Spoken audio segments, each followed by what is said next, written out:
그때 시절 이야기부터 자세히 해볼까요? 젊은 시절에는 두려운 것이 없었던 것 같아요. 한창 예쁘고 활기찼던 때라 세상 무서운 줄 모르고 살았죠. 저는 20대 초반에 시집을 갔어요. 그때만 해도 결혼 정년기라고 해서 주변에서 빨리 시집 가라고 닥달하던 때였죠. 제가 우리 동네에서 제일 낫다는 소리를 들었거든요. 키도 크고 피부도 좋고 참 곱상하다고들 했어요. 그래서 중매로 소개받은 남자를 보고 딱 마음에 들더라고요. 말씨도 점잖고 듬직해 보이고 저 정도면 평생 날 책임져 주겠구나 싶었죠. 근데 시집살이가 만만치 않더라고요. 우리 시어머니가 아주 까다로워서 하루가 멀다 하고 잔소리를 늘어놓곤 했죠. 뭐 하고 있냐? 놀지 말고 방바닥도 닦고 거실도 닦고 화장실도 닦고 현관도 닦고 다락방도 닦고 부엌도 닦고 접시도 닦고 신발도 닦고 해라. 아침부터 저녁까지 쉴 새 없이 시킨 일을 해도 마음에 들어 하지 않으시는 거예요. 속이 상해서 많이 울기도 했어요. 그래도 남편이 날 많이 사랑해줘서 견딜만 했죠. 밤마다 꼭 안고 자려고 하고 허리가 너무 가늘어요. 밥 많이 먹어요. 라고 할 정도로 절 아꼈어요. 아침에 일어나면 남편이 절 보고 미소 짓는 게 제일 기다려지고 좋았죠. 그렇게 몇 년을 살았어요. 애 둘을 낳아서 기르느라 육아에 전념했죠. 첫째는 아들이었는데 태어날 때부터 통통하고 예뻤어요. 눈도 크고 코도 오뚝하니 반듯하더라고요. 얼마나 이뻐했는지 몰라요. 둘째도 아들인데 첫째만큼 예쁘진 않았지만 그래도 내 자식이라 어찌나 사랑스럽던지. 밤낮으로 돌보느라 정신이 없었죠. 그렇지만 아이들이 웃는 모습을 보면 힘든 줄도 몰랐어요.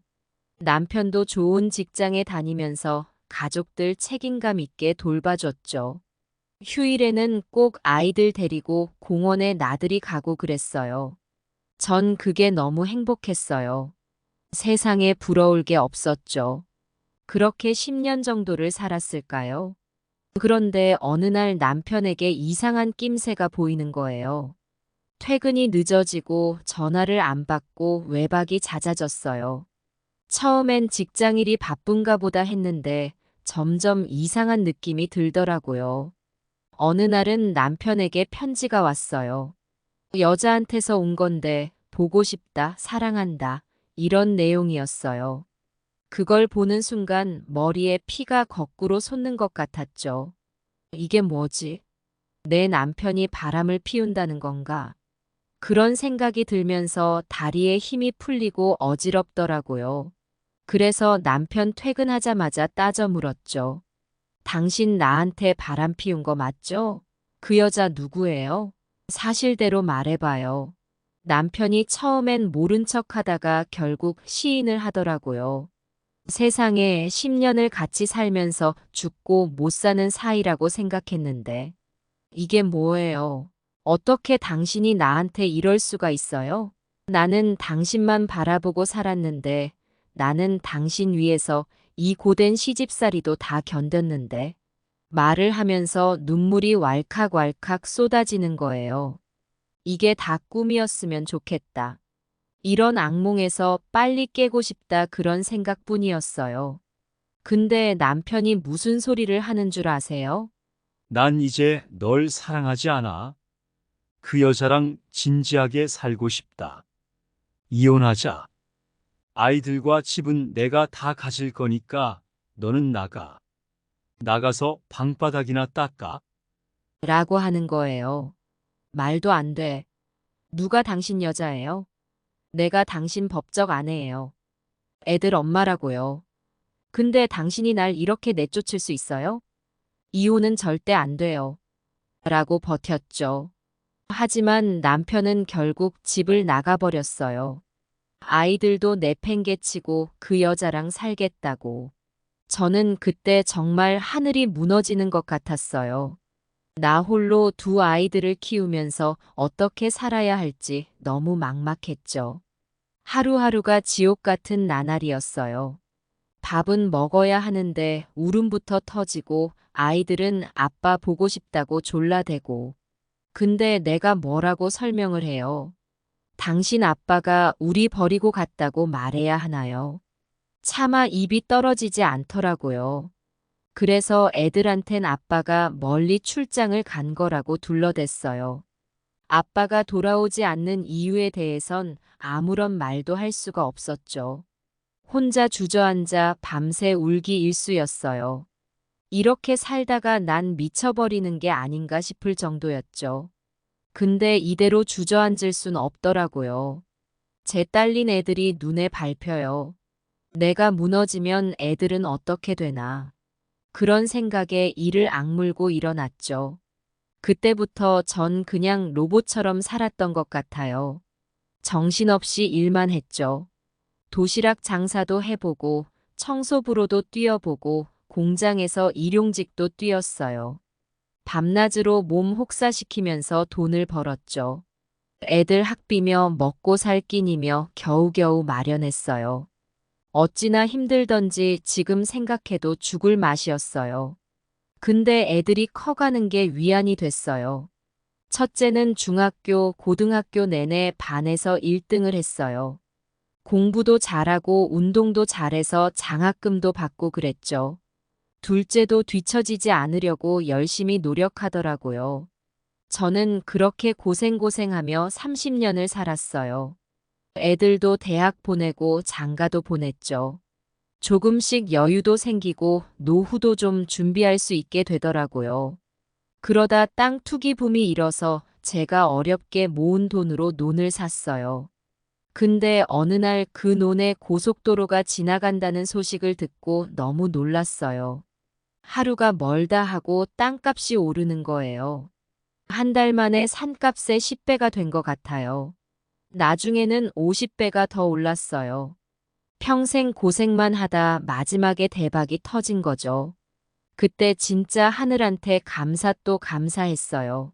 내가 그 고생을 했는데 이렇게 떼돈을 벌게 될 줄이야. 이걸로 노후도 안심이고 애들한테도 남겨줄 게 있겠구나 싶었죠. 근데 그렇게 기쁜 상황에 누가 찾아왔게요? 바로 그 못된 전 남편이 감히 찾아온 거예요. 30년 만에 절 찾아와서는 용서해줘. 화해하고 싶다. 라고 하는 거예요. 어이가 없어서 웃음부터 나오더라고요. 당신이 그럴 자격이 있나요? 우리가 무슨 화해를 해요? 근데도 막무가내로 빌더라고요. 마음이 변했다. 이제 널 위해 살 거야. 그동안 잘못을 뉘우치고 반성했다. 한 번만 기회를 줘. 라고 하는 거예요. 말도 안 돼. 그 여자는 어떻게 하고. 근데 한편으로는 마음이 흔들리더라고요. 나이도 들고 혼자 사는 게 쓸쓸하긴 했거든요. 같이 있어줄 사람이 있음 외롭진 않겠구나 싶기도 하고. 그래서 한참을 고민하다 받아들이기로 했어요. 내가 그 사람을 정말 사랑했고 미워한 것도 사실 사랑이 컸기 때문이라는 걸 깨달았어요. 늙어서 혼자 죽기는 싫더라고요. 옛 정을 봐서 한번 용서해 주기로 한 거죠. 근데 자식들이 완강하게 반대를 하더라고요. 아버지가 우리 버리고 갔는데 어떻게 그 사람을 받아들여요? 라면서 끝까지 절 설득하려 들었어요. 하지만 전 제 고집을 꺾지 않았죠. 마지막으로 내 인생의 행복을 쫓고 싶었거든요. 그렇게 전 남편과 재혼을 하고 같이 살기 시작했어요. 처음엔 어색하고 힘들었지만 서로 노력했죠. 남편도 많이 변해서 날 정말 아껴주더라고요. 손주들도 예뻐해주고 내 옆을 지켜주는 게 고마웠어요. 근데 말이에요, 행복이 오래 가진 않더라고요. 그러던 어느 날, 갑자기 남편이 돈 10억을 가지고 사라진 거예요. 아무런 말도 없이요. 처음엔 어디 가서 사고라도 난 줄 알고 난리가 났죠. 경찰에 신고도 하고 사방팔방 찾아다녔는데 집에 남겨진 쪽지 한 장을 발견하고 망연자실했어요. 거기에는 남편이 처음부터 제 재산을 노리고 접근했다는 내용이 적혀 있었거든요. 용서해달라더니 사랑한다더니 전부 다 가식이었다는 거죠. 저에게 닥친 두 번째 배신의 충격은 이루 말할 수가 없었어요. 처음엔 정신이 하나도 없었죠. 눈앞이 깜깜해지고 숨 쉬는 것조차 힘들더라고요. 온 세상이 저를 비웃는 것만 같고 살아온 세월이 모두 헛된 것처럼 여겨졌죠. 세상에 어떻게 이럴 수가 있나 싶었어요. 힘들게 살아온 세월 동안 쌓은 재산을 한순간에 모조리 빼앗기고 사랑한다 말하던 사람에게 이토록 배신을 당하다니요. 이건 그야말로 청천벽력 같은 일이었죠. 하늘이 무너져 내리는 것 같았어요. 나이가 들어 외로운 마음에 그 사람의 말에 넘어갔던 제가 너무나 원망스러웠죠. 다시 돌이켜보면 그 사람의 행동에 수상한 점이 많았는데 사랑에 눈이 멀어 그걸 눈치채지 못했던 거예요. 저는 그 사람을 믿었어요. 진심으로 뉘우치고 새 출발하고 싶어 한다고 여겼죠. 그런데 모든 게 철저한 계획 하에 벌어진 연극이었다니. 세상에 이런 일이 어디 있겠어요. 사람을 그렇게 못 믿을 정도로 배신하다니 말이에요. 배신감에 가슴이 찢어질 것 같았어요. 몇 날 며칠을 울고 또 울었죠. 잠도 제대로 못 자고 밥도 먹을 수가 없었어요. 살면서 그렇게 많이 운 적이 없었던 것 같아요. 하염없이 눈물만 흘러내리고 가슴은 비틀어지는 아픔뿐이더라고요. 이 고통을 어떻게 견뎌야 할까? 삶의 의욕을 완전히 잃어버렸어요. 하늘은 왜 나에게 이런 시련을 주시는 걸까? 내가 무슨 죄를 지었길래 이런 벌을 내리시나 싶기도 하고. 그저 한없이 서글프고 비참할 뿐이었죠. 근데 이내 끓어오르는 분노를 억누를 수가 없었어요. 이런 식으로 당할 수는 없다는 생각이 들더라고요. 저 같은 노인네를 상대로 사기치고 돈 뜯어내는 악독한 놈을 절대로 용서할 수 없었죠. 그래서 주저없이 경찰서로 달려갔어요. 사기 결혼이라며 울먹이는 목소리로 하소연했죠. 수십 년 모은 재산을 고스란히 빼앗겼다고 파렴치한 사기꾼을 반드시 잡아달라고 호소했어요. 주변에도 이 사실을 알리고 수소문하기 시작했죠. 경찰에서 조사해보니 그 자식이 제 돈으로 별장을 짓고 젊은 여자들까지 끌어모아 흥청망청 살고 있더라고요. 호화찬란한 저택에서 온갖 유흥을 즐기는데 그 돈이 다 제 것이라니 분통이 터지더라고요. 가만둘 수가 없었죠. 당장 경찰과 함께 그 별장으로 쳐들어갔어요. 현행범으로 체포하기 위해서였죠. 순식간에 별장은 아수라장이 되었고 혼비백산한 그 남자가 딱 걸리더라고요. 그 꼴을 보니 그동안의 원한이 조금 풀리는 것 같았어요. 어떻게 이런 악행을 저지를 수 있느냐며 멱살을 잡고 호통을 쳤죠. 나이 많은 여자를 꼬드겨 돈 뜯어내고 사기 결혼으로 인생을 망가뜨려 놓고 이런 죄를 어떻게 씻을 거냐고 따져 물었어요. 그런데 그 자식은 얼버무리면서 변명만 늘어놓더라고요. 너가 돈이 있는 걸 알고 접근한 건 맞지만 사랑했던 마음도 있었다. 라면서 말도 안 되는 소리를 짓거리는데 정말 역겨웠어요. 당장 저리 꺼지라고 소리치며 경찰들에게 넘겼죠. 나중에 취조를 받으면서 경찰에게 들은 사실인데 그 남자가 연쇄 결혼 사기범이더라고요. 그동안 저 같은 노년 여성들에게 접근해서 사랑을 빙자하고 결혼한 뒤 재산을 모조리 가로채는 짓을 해왔다는 거예요. 이미 수십 명의 피해자가 있었고 피해 규모만 수십억 원에 달한다고 하더라고요. 그 소식을 듣는 순간 머리가 핑 도는 것 같았어요. 그 남자의 사악함에 소름이 끼치고 분노가 끓어올랐죠. 이내 각지에서 피해 여성들이 줄을 이었어요. 다들 눈물로 호소하면서 그 사기꾼을 반드시 법의 심판대에 세워달라고 부탁하더라고요. 그 모습을 보니 절로 가슴이 미어지고 안타까웠죠. 어쨌든 경찰에서 이 사건을 본격적으로 조사하기 시작했어요. 피해자 진술도 꼼꼼히 받고 증거 자료도 수집하고 그 남자 소유 재산도 추적하느라 분주했죠. 그 와중에 변호사까지 선임해서 대응하느라 정신이 없었어요. 어느덧 재판이 열리게 되었어요. 검사는 그 자식의 죄행을 낱낱이 폭로하면서 중형을 구형했어요. 피해자들은 한 명 한 명 나와서 그간의 상처와 고통을 호소했죠. 그걸 지켜보는데 가슴이 미어지더라고요. 재판부에서도 그 남자의 죄질이 좋지 않다고 판단했는지 중형을 선고했어요. 사기혼과 횡령, 배임 등 혐의로 무려 징역 30년형이 떨어졌죠. 피고인석에서 망연자실해하는 그 자식을 보니 말로 다 할 수 없는 감정이 복받쳤어요. 30년 감옥 신세를 지게 생겼으니 어느 정도 죗값은 치를 테지만 제 상처까지 씻을 순 없겠죠. 하지만 정의로운 심판이 내려진 것 같아 속이 좀 후련해지더라고요. 앞으로 이런 사기 행각을 벌이지 못하게 된 것도 다행이었고요. 그런데 얼마 뒤 경찰에서 연락이 왔어요. 그 남편 명의의 별장을 수리하던 인부가 깔개 속에 숨겨진 돈 뭉치를 발견했다는 거예요. 알고 보니 잭에서 가로챈 돈 중 일부를 거기에 숨겨둔 모양이더라고요. 순간 가슴이 철렁 내려앉는 것 같았어요. 그래도 남편이 저를 위해 남겨둔 돈인 줄 알았는데 알고 보니 자기가 써먹으려고 감춰둔 거였다니요. 정말 어이가 없고 살이 떨리더라고요. 당장 그 돈을 건네달라고 요구했죠. 제 피 같은 돈을 되찾아야 했으니까요. 근데 경찰이 오히려 그 돈을 압수해 가더니 저를 남편의 공범으로 의심하는 거예요. 말도 안 되는 일이 벌어지고 있었죠.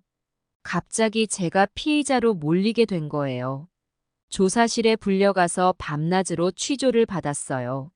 남편과 짜고 돈을 빼돌렸다는 억측이 난무했죠. 이게 다 뭐요? 피해자인 제가 도리어 범인으로 지목되다니. 너무나 황당하고 억울했어요. 하지만 꿋꿋이 결백을 주장했죠. 남편과 재혼한 것도 재산을 빼앗긴 것도 모두 사기에 당한 것뿐이라고요. 순전히 피해자일 뿐이며 그 돈은 정당하게 제 것이 되어야 한다고 호소했어요. 끈질긴 노력 끝에 경찰도 점차 제 말을 믿게 되었어요. 수사가 진행될수록 제 결백이 밝혀졌죠. 무엇보다 남편 스스로가 모든 걸 자백하면서 저와는 무관하다고 진술한 게 큰 도움이 되었어요. 알고 보니 그 자식도 끝내 양심의 가책을 느꼈던 모양이에요. 진심으로 뉘우치고 잘못을 시인하더라고요. 사기혼을 벌이고 돈을 갈취한 건 자기 혼자 한 일이며 아내는 철저한 피해자일 뿐이라고 진술한 거죠. 마침내 그 악몽 같던 의혹이 거치고 제 결백이 입증되었어요. 강제로 빼앗겼던 돈도 고스란히 돌려받을 수 있게 되었죠. 억울함과 분노에 떨던 심장이 조금은 평온을 되찾는 것 같았어요. 오랜 싸움을 끝내고 진실을 밝혀낸 저 자신이 자랑스럽기도 했고요. 그렇게 남편이 저지른 범죄의 진상이 낱낱이 밝혀지면서 저는 떳떳하게 피해 보상금을 받을 수 있었어요. 그동안 겪은 정신적 고통에 대한 위자료까지 지급되었죠. 비록 마음의 상처를 온전히 보상받긴 힘들겠지만 어느 정도 위안은 되더라고요. 무엇보다 진실이 밝혀진 게 감사했어요. 그 와중에 남편이 양심 선언을 하고 죄를 자백한 게 저로서는 큰 위로가 되었죠. 비록 상처를 준 사람이지만 마지막까지 참회하는 모습을 보니 가엾기도 하더라고요. 아마 평생 죄책감에 시달리며 살아야겠죠. 이렇게 기나긴 사건이 일단락되면서 저는 한 고비를 넘길 수 있었어요.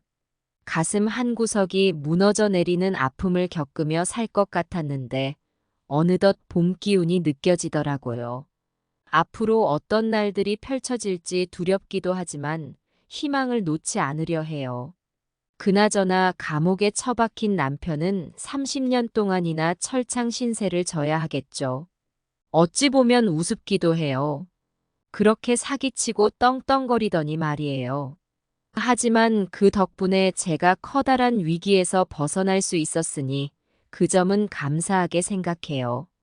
어쩌면 하늘이 절 그렇게 시험에 들게 한 건 진실을 밝히고 정의를 세우라는 뜻이었는지도 모르겠어요. 비록 힘들고 고통스러웠지만 끝까지 포기하지 않은 제 자신이 대견스럽기도 해요. 이제 모든 게 끝났으니 마음의 짐을 좀 내려놓으려고요. 남은 인생을 악에 바치지 않고 긍정적으로 살아가고 싶어요. 물론 상처가 아물려면 시간이 걸리겠지만 언젠가는 이 시련도 지나간 일이 되겠죠. 그동안 힘들게 모은 재산을 다시 찾게 된 것도 감사한 일이에요. 이 돈으로 노후를 편하게 보낼 수 있을 것 같아요. 무엇보다 손주들 뒷바라지를 제대로 해줄 수 있어 마음이 한결 가벼워졌어요. 또 한 가지 마음먹은 게 있어요. 저처럼 사기 피해를 당한 어르신들을 돕는 일을 해보려고요. 법률 상담이나 심리 치료 같은 걸 지원해드리면 분명 도움이 될 거예요. 제가 겪은 아픔을 딛고 일어서는데 그분들께 조금이나마 보탬이 되고 싶네요. 이렇게 하루하루 앞으로 나아가다 보면 언젠가 마음의 평화를 되찾을 수 있겠죠. 하늘에서 닫힌 문 대신 열린 문을 마련해 줄 거라 믿어요. 험난했던 인생길도 끝이 있듯 지금의 고난도 반드시 끝이 있을 테니까요. 아무튼 긴 얘기 들어주셔서 고맙습니다. 웬만한 드라마보다 더 끔찍한 사연이었죠? 이런 얘기 늘어놓는 저도 어이가 없네요. 하지만 속 시원히 털어놓으니 마음이 한결 가벼워지는 것 같아요. 힘든 시간을 딛고 앞으로 걸어나가는 저의 발걸음을 응원해주세요. 이제 저 인생의 황혼기를 아름답게 수놓고 싶네요. 비록 주름진 얼굴이지만 여전히 빛나는 내일을 꿈꾸렵니다. 여러분도 저처럼 삶의 역경에 부딪힐 때가 있겠지만 결코 좌절하지 마시길 바랍니다. 그 사건 이후 저는 많은 것을 깨달았어요. 돈의 소중함도 사람 마음의 복잡함도 뼈저리게 느꼈죠. 근데 그보다 더 크게 깨달은 건 어려운 이웃과 함께 더불어 살아가야 한다는 거예요. 그래서 저는 제 남은 재산을 정리해서 사회에 환원하기로 했어요. 먼저 사기 피해자들을 위한 구제 기금을 만들었죠. 제가 겪은 아픔을 다른 분들은 겪지 않았으면 하는 바람에서요. 그 기금으로 법률 지원과 심리 치료를 해드리고 있어요. 피해자분들이 조금이나마 마음의 상처를 씻고 일상으로 복귀하시는데 도움이 되고 있죠. 덕분에 많은 분들이 감사 인사를 전해오세요. 또 독거노인 지원 사업도 펼치고 있어요. 자식은 없고 홀로 계신 어르신들 댁에 매일 도시락을 배달해드리고 건강도 체크하고 있죠. 쓸쓸한 노년의 외로움을 덜어드릴 수 있어 보람을 느껴요. 그 외에도 장애인이나 소년소녀 가장 같이 어려운 처지에 계신 분들을 돕는 일을 하고 있어요. 이렇게 살다 보니 삶의 진정한 의미를 깨닫게 되더라고요. 나누며 사는 인생, 이웃 사랑을 실천하는 게 우리가 살아가는 이유인 것 같아요. 제 주변엔 항상 젊은 자원봉사자들이 가득해요. 제 이야기를 듣고 감동받아 달려와 준 친구들이죠. 다들 열정이 가득한 청춘들이에요. 힘차게 뛰어다니는 걸 보면 제 젊은 시절이 떠올라 절로 미소가 나와요. 얼마 전엔 그 친구들이랑 소풍을 다녀왔어요. 공원에 돗자리 펴고 도시락 먹으면서 하루 종일 얘기꽃을 피웠죠. 서로의 꿈과 고민도 나누고 응원도 해주고 오랜만에 마음껏 웃어보는 날이었어요. 그러다 문득 눈물이 핑 돌더라고요. 혼자 쓸쓸히 늙어갈 줄 알았는데 이렇게 좋은 분들과 함께 할 수 있어 너무 행복하고 감사했거든요. 내 곁을 지켜주는 사람들이 있다는 걸 새삼 깨달았죠. 요즘은 건강이 예전 같지 않아요. 그래도 매일 아침 산책으로 하루를 시작하고 오후엔 경로당에 가서 친구들이랑 윷놀이도 하고 노래도 부르고 그래요. 틈틈이 아이들 이야기책도 들려주고요. 소소하지만 알찬 일상이에요. 며칠 전에는 친구들과 함께 인생 회고록을 쓰기 시작했어요. 지나온 날들을 하나하나 돌아보는 게 쉽진 않지만 그래도 의미 있는 작업이라는 생각이 들더라고요. 제 이야기가 누군가에겐 희망이 될 수도 있잖아요. 아직 슬픔이 채가시진 않았지만 이제는 웃으면서 그 시절을 추억할 수 있게 되었어요. 힘들었던 시간들이 오히려 절 더 강인하게 만들어준 것 같아요. 지금의 평화로움이 얼마나 감사한지 몰라요. 물론 앞으로도 어려움은 있겠죠. 하지만 포기하지 않고 긍정의 힘을 믿으며 살아갈 거예요. 저를 아껴주고 응원해주는 사람들과 함께 말이죠. 진정한 사랑의 의미를 깨우쳐준 소중한 분들과 함께요. 오늘도 감사한 마음으로 활기찬 하루를 시작해 봅니다. 인생의 끝자락에서 이토록 따스한 온기를 느낄 수 있음에 감사드려요. 여러분도 옆에 있는 소중한 분들과 정 나누시며 아름답게 살아가시길 바라요. 지난날의 상처는 이제 놓아버리고 앞으로의 날들을 사랑으로 채워가렵니다. 비록 먼 훗날 이별의 순간이 온다 해도 그때까지 후회 없이 꽉 채워 살아갈 거예요. 여러분도 힘차게 앞으로 나아가시길 바라요. 제 인생 얘기 끝까지 들어주셔서 정말 고맙습니다. 긴 시간 동안 옆에 앉아 귀 기울여 주시니 마음이 훈훈해지네요. 여러분 덕분에 오늘도 감사함을 배웠습니다. 늘 건강하시고 행복하세요. 제 마음 가득 담아 두 손 모아 기도합니다.